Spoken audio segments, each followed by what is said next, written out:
There are a lot of link building myths or mistakes being made in the industry and nuances to the world of link building that you're probably not aware of.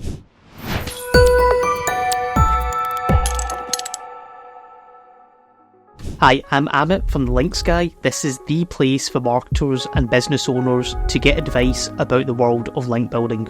Our agency has spent over 7 years building links, learning and making mistakes along the way, and spending countless thousands of dollars and hours. And if you want to learn what these myths are and the inside secrets you probably aren't aware of, keep watching.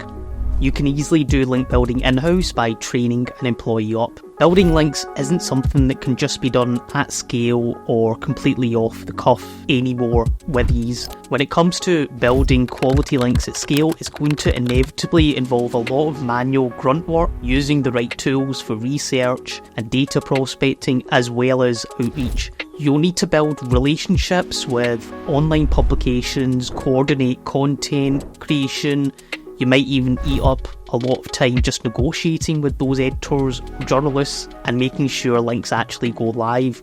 If you're running a small niche blog where you're building links with a small pool of targets, probably is better to just do it in-house. But if you want to scale up your traffic to a much larger extent, or you want to dominate a moderately competitive market, it's not going to be easy to create and manage a team to do this. If you build X number of links more than your competitor, you'll outrank them.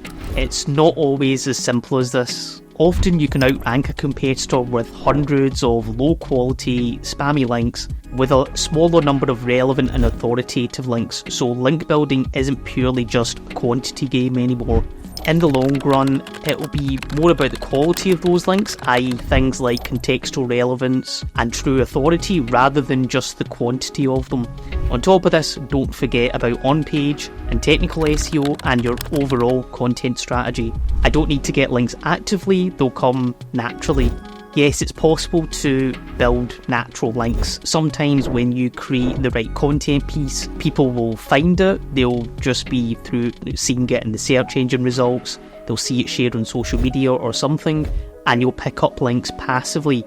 However, that natural process of building links is very sporadic, it's unpredictable, and if you rely on it, it will be severely limited if you're not proactive about getting links as well. My business is too niche or boring, and I don't think it's possible to build links. I've yet to see any industry or niche that would fail to get any links at all. If you have a product or a service to sell and demand somewhere, you can build links and drive relevant traffic. In fact, the more niched down it is, the more effective your outreach usually will be when you have helpful content and you can target the right people. I only need links from X industry or country for it to be relevant. When it comes to building the highest quality and most impactful links, you'll be right in thinking that relevance is really important. But if you hyper-focus too much on one niche, it is going to slow you down and restrict results.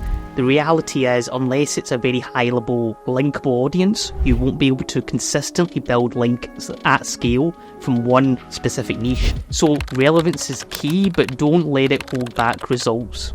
You need X number of links at this DA level, this traffic, etc. to get X result.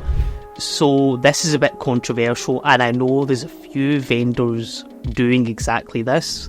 That's when people are trying to sell links like you're ordering off a menu.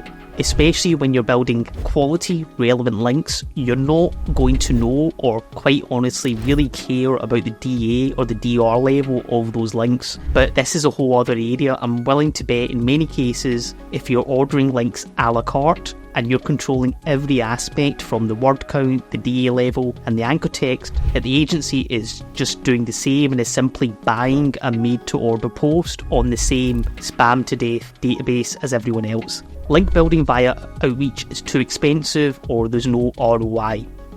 So there are two parts to this. Let's discuss the cost first. Building links do cost a lot, whether it's in time, money or resources. That all needs to be spent on creating valuable content, finding sites that may link to that content, conducting outreach, chasing up leads, etc.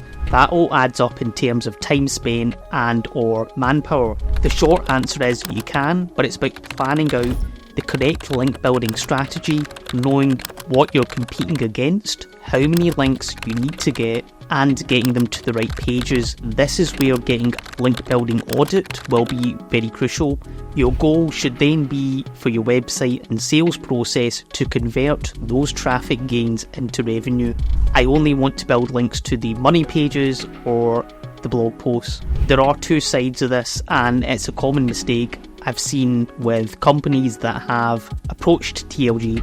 First, focusing only on the money pages, i.e. commercial pages, and saying they only want links to pages that convert. There is nothing wrong with this. The problem is you have to factor in the efficiency, because not everyone will link to a commercial link, and you may have to use paid links or strategically insert them in guest posts. It will of course help you with your most competitive keyword rankings, but at the same time you don't want to ignore the lower hanging fruit, which is often less competitive keywords which your blog posts are ranking for. Secondly, you also don't want to ignore your commercial pages for the same reason. As long as you have followed good practice in terms of your technical SEO, your internal linking structure, the links that you build to your blog posts will pass link equity down to your commercial pages. So overall, you need to do what makes sense for your company and its goals. I can just buy links for cheap. There are certainly services out there that sell links, and I don't have anything against paid links. Sometimes paid strategies are a necessary part of link building. However, what you're buying is what you need to be careful of, and you particularly want to stay clear of link farms, which is rife in this industry. Those are sites basically created only for the purpose of selling links, and will often have no real editorial value and probably zero or very little valuable traffic. If you like this video, make sure to subscribe to my YouTube channel right now. Just click on the subscribe button below. I really hope this video helps you avoid some of the mistakes that I see are quite common in this industry. But if you've got any more suggestions, please just leave a comment below.